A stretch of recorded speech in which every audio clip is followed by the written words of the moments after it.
What's up? Hey, hello, everyone. Wow. So today we are back going to be talking about the challenge season 36, episode 18 of Double Agents, where we are finally at the penultimate episode. Last week we thought we were at the penultimate one, but no, they had to split it up into a 2-week final. So my name is Rachel. I'm Alyssa, and I just gotta say, I feel like they split it up in a really dumb way too, because it's like they were like, "Oh, not all of you are going to make it to the final stage of the final. One person or one team is going to get eliminated," and then they didn't even show us this week which team got eliminated. And I'm like, I feel like it would have made a lot more sense if they had just done like the whole first day and not ended it on like a cliffhanger, and instead ended it on being like, so and so is eliminated, the other three teams are going to go on to the final.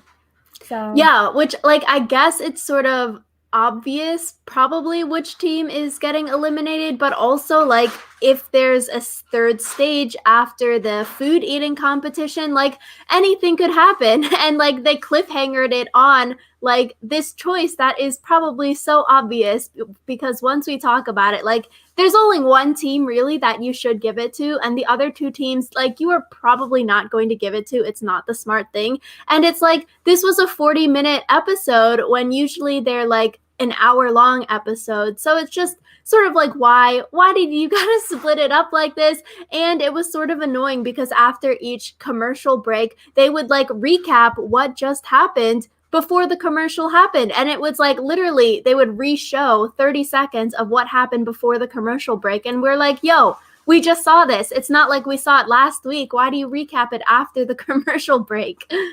yeah, it just felt very repetitive, and I feel like it's one of those things where they felt like they had too much content to do in 1 hour and a half episode, but like not enough to do in 2 hour and a half episodes. And it frustrated me because I felt like most of what we watched wasn't actually worth watching. There were like maybe 10 minutes of this episode that I felt like were worthwhile. So Yeah, so this is day one, part of day one, because it seems like after the food eating challenge, they're going to do another obstacle thing. So, half of day one, even. So, basically, TJ says that you have to survive the final, but the lowest team, like the lowest timed team after this first day, will be eliminated.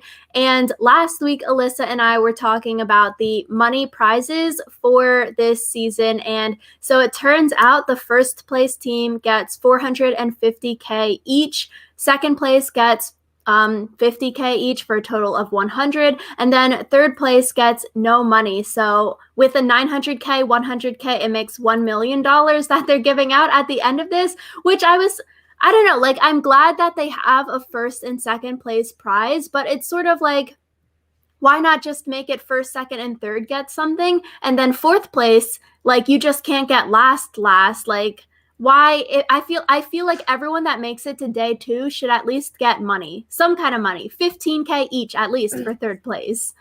I also thought it was kind of like shady that they did $1 million total instead of like the first place winners getting $1 million, and then this, because it's just like y'all are just being cheap now. So, especially because I guess the challenge makes them a lot of money in commercials. Otherwise, they wouldn't be doing like another season on like a premium streaming service. So I feel like they are just being greedy. So Yeah, I don't know, it's just so weird. Like, they're going to split the prize money of $1 million. I guess only four ways because only the top two teams get it. Like, bump first place down to 400 if you're going to keep it only capped at 1 million. Like, make second place get like 56, whatever the math is, and then third place they each get 15K to make it 30K each. And I'm like, I don't know, it's like, what's the point if you're going to like go there and you've like done the entire final and you've made it to day two, but you're not getting any money? Like, that's gotta suck for whoever is going to get third next week. yeah, especially because it's like someone mentioned this week, you really can't tell how well you're doing in the final until you get to the last stretch because they're so long that like you could go from last place to first place really easily if the first place team like burns out or whatever. So it's like you could be going balls to the walls the whole time and still get third. And that just sucks.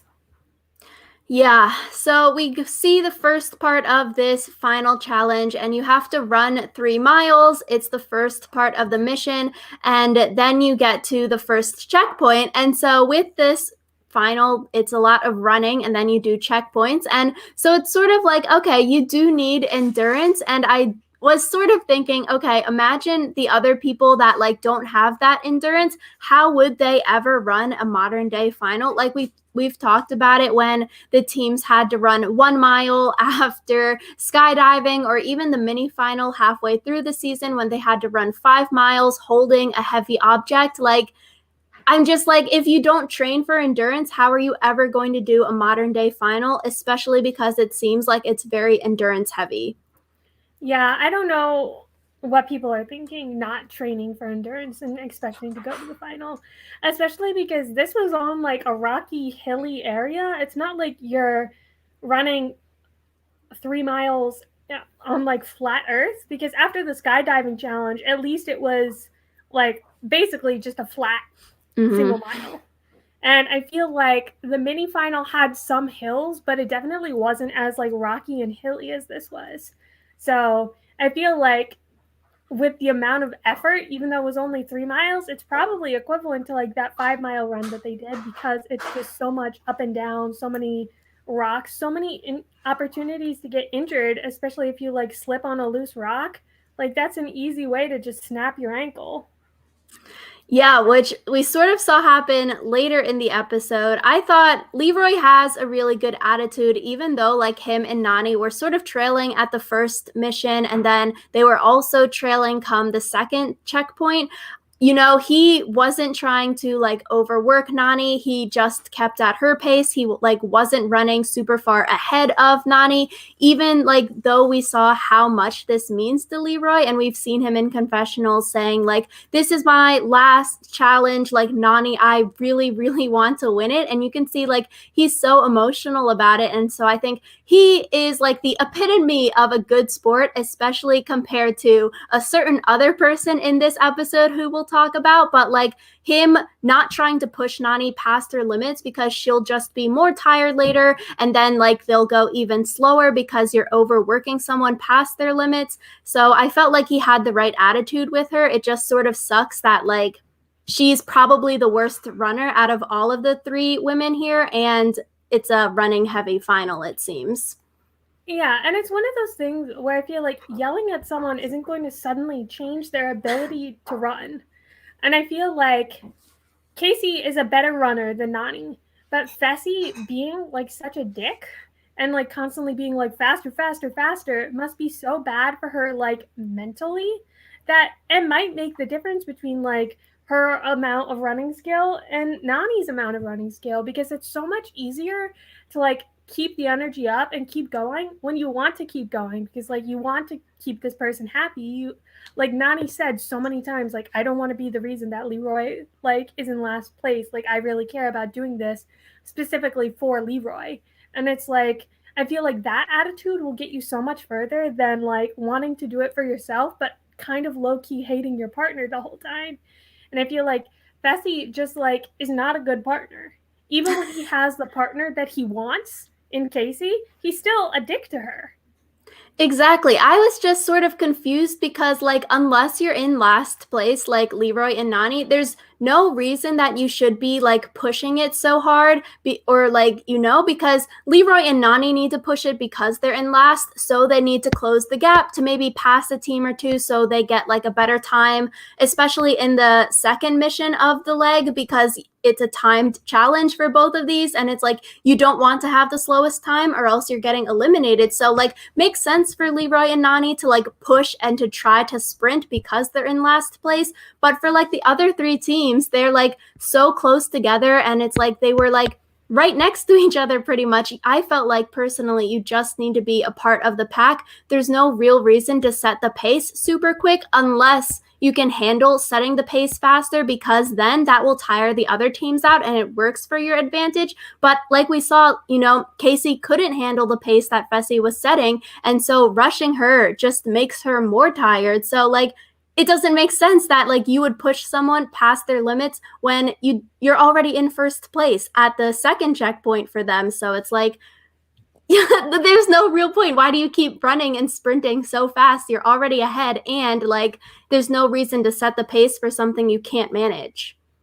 Especially when it's something like this, where like one wrong step literally is what caused Casey to injure herself. If they had just been going at a manageable pace, they still probably would have been first or second place, and Casey wouldn't have gotten injured. Because I feel like Fessy is acting like Casey is someone who needs to be pushed in order to do well. And it's like, no, Casey is going to do well by herself. And I feel like just like the way it was treated, he didn't need to be that hard on her. In general, like you don't need to push someone to their absolute limit to get them to be their best. In fact, it's better if you don't. So, and yeah, it's sort of like everyone knows what the stakes are with the $1 million on the line. It's not like someone is purposefully not trying in the final. it's Besides not like Fessy, she's like trying to screw him over. Like it's just she has a limit. His limit is different from her limit. They're partners, so he needs to respect her limit and not just keep on pressing her. And I feel exactly. like this is a random like side tangent.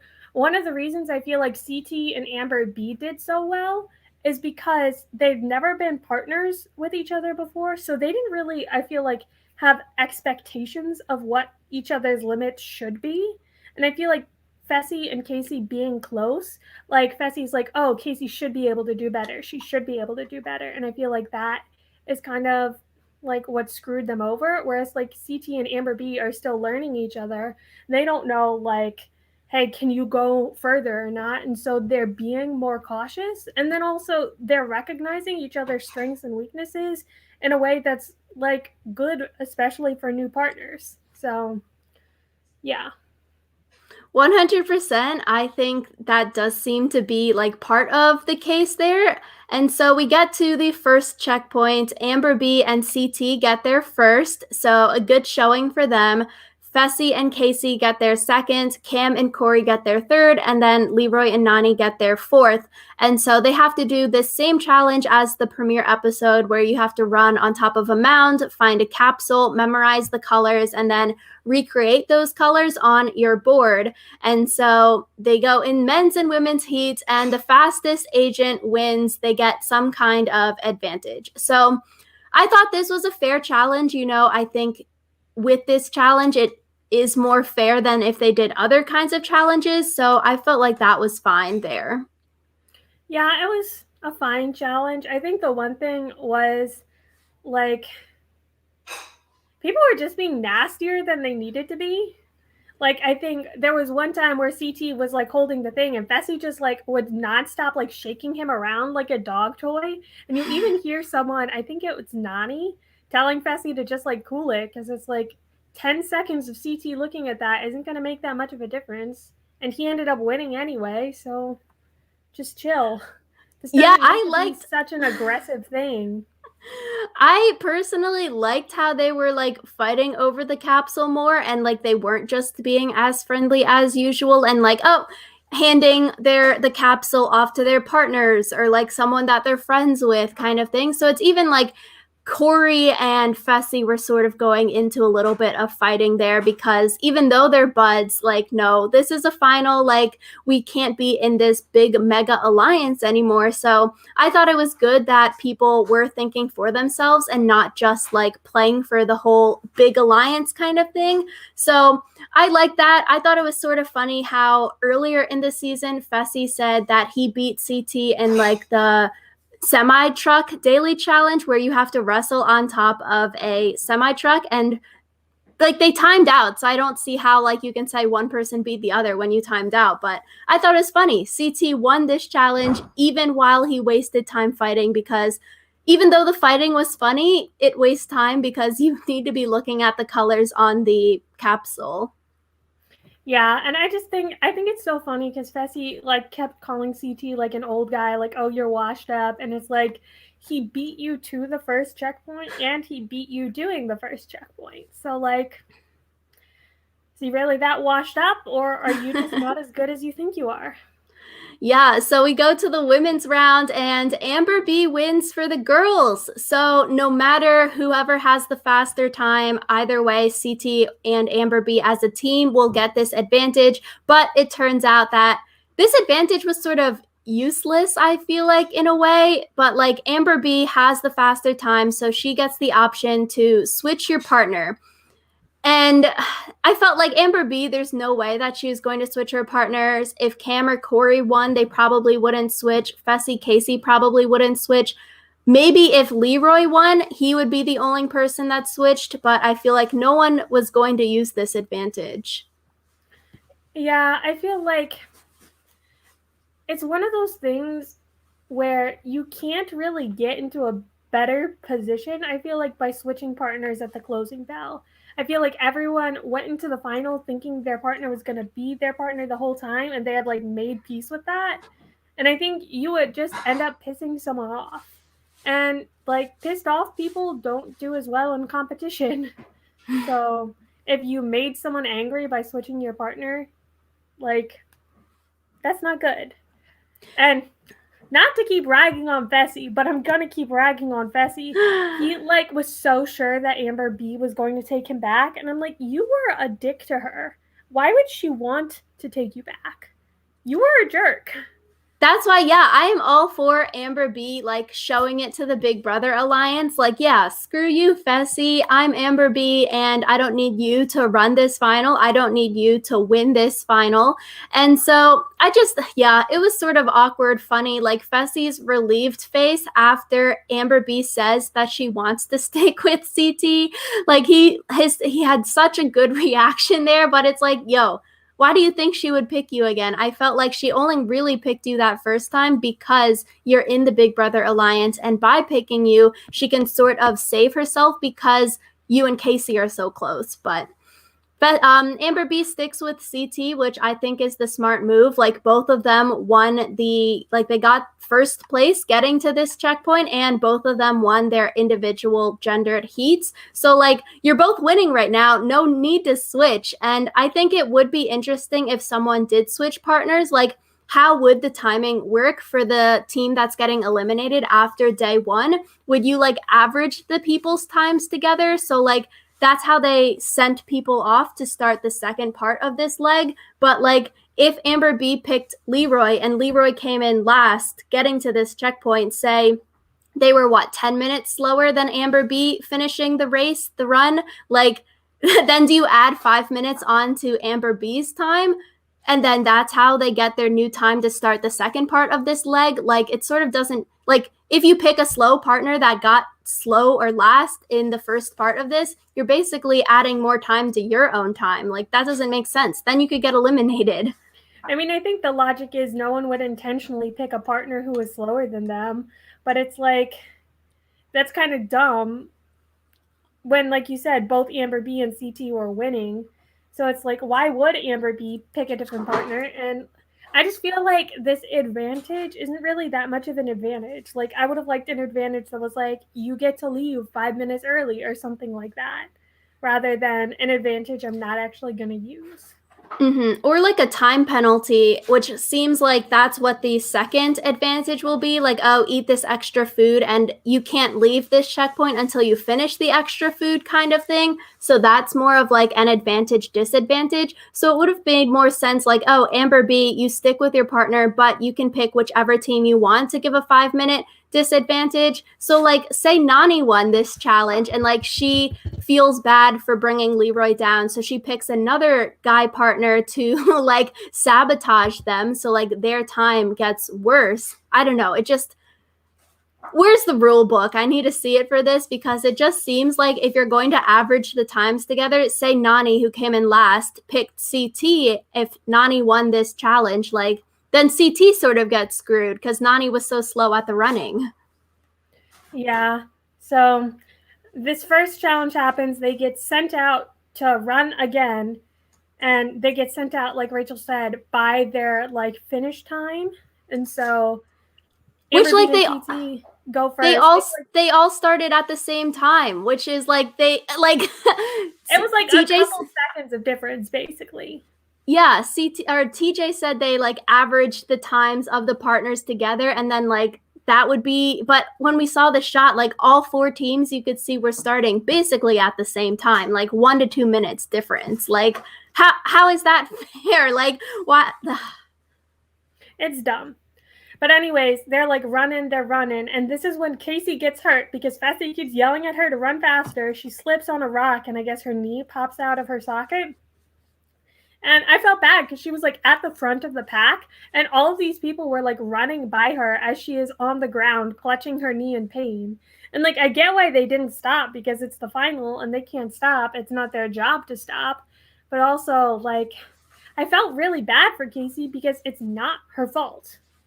So, I agree. I felt so bad. Like you could hear Casey screaming and like rolling on the ground, like saying how much it hurts. And then Casey in the confessionals, like practically crying when she's filming those confessionals, which like they probably film after the final is completed, a day later, 2 days later. And like it's still affecting her that much that she's like almost crying in these confessionals to do those voiceovers.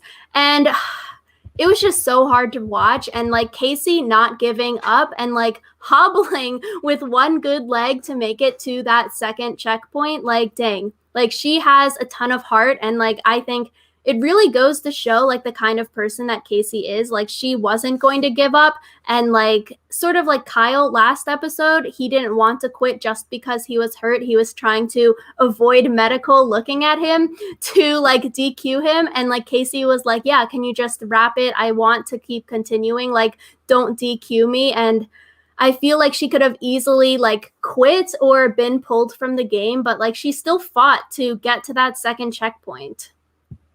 yeah, and I felt really bad for her. Just like you said, it must have really sucked, especially because she was so dominant throughout most of the game. Like she won so many daily challenges and stuff to then like hurt herself in the final, and like no one is saying that like she and Fessy are disqualified from the final, but they're basically probably not going to win. So, Yeah, they're probably not going to win, but I'm also just sort of confused. Like, Fessy is big and strong. I felt like maybe he could have carried Casey, you know, baby style or like backpack style. Like, I don't know. I felt like really there were some things that they could have done as a team if Medical or TJ thought that her injury was like so like I don't know, like bad enough that she couldn't even like walk or hobble on it. They would have pulled her from the game, but like Casey saying like no, don't pull me from the game, let me keep going. And then for Fessy not even to like try in that eating challenge, it's like such a slap in the face. Like your partner isn't getting DQ'd and she wants to be there and she's like screaming at you to eat and you're not going to eat. Like for me, it's sort of like you don't know what is going to be day two. You don't know what's the rest of this day one. It seems like there's going to be something after this, after the eating challenge.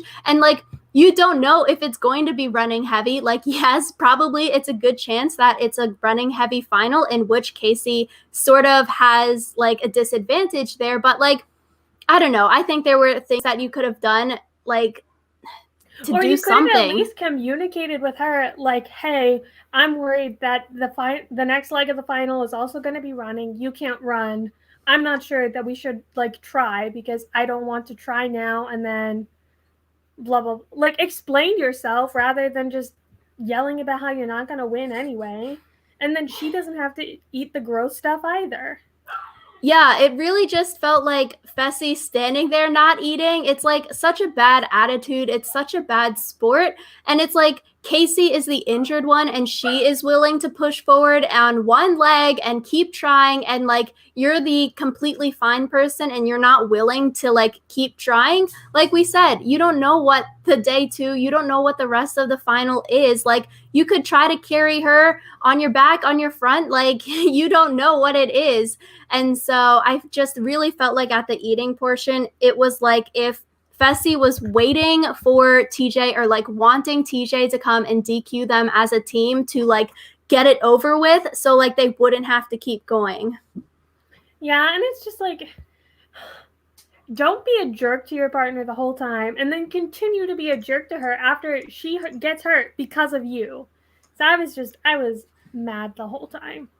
Yeah, like Fessy saying, oh, we're going to lose either way if I eat or not eat. Like, what kind of attitude is that? Like, what kind of mentality is that? Especially for someone who was complaining this entire season that they didn't get a chance to compete. Like, this eating portion is pretty much individual, it's teamed, but it's not like running. You both have two mouths. It's not like your mouth is injured. So it's like, why don't you eat? This could be where you catch up in time to the other teams if you ate really fast and then maybe you get a faster time and then you could catch up again. Like it it just really does not make any sense to like feel so down here that you're going to quit, especially when the injured partner isn't willing to quit and you're just going to like lay down and die. And it's like, doesn't that just make you a quitter because you aren't trying and you're just waiting for TJ to eliminate you?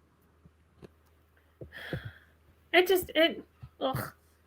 But anyways, Amber B and CT once again win this checkpoint challenge, and good on them. I felt really bad because CT told Amber B, like, all you have to do is run, I'll do all the eating and stuff. But then it wasn't like a shared plate of food, like they each had to eat. And I was like, oh, I feel bad because I bet he didn't like that either because it essentially made him break his promise to her. But, anyways, they won anyways. And their prize was that there was an extra plate of food and they could give it to whomever and basically make them eat that extra plate of food and they'd have to stay behind, I guess, and eat it. And yeah. So the cliffhanger ends there, but like obviously CT and Amber B have to give it to Cam and Corey, right?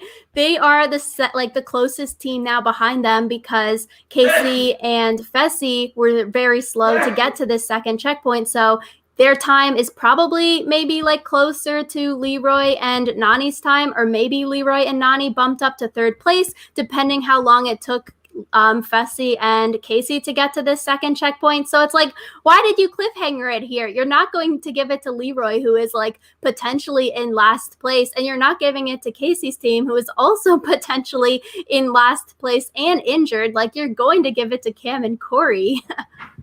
Yeah, it felt like a weird cliffhanger. I would have much rather seen like another 10 minutes where they finish this challenge and then get to the end than have a cliffhanger here.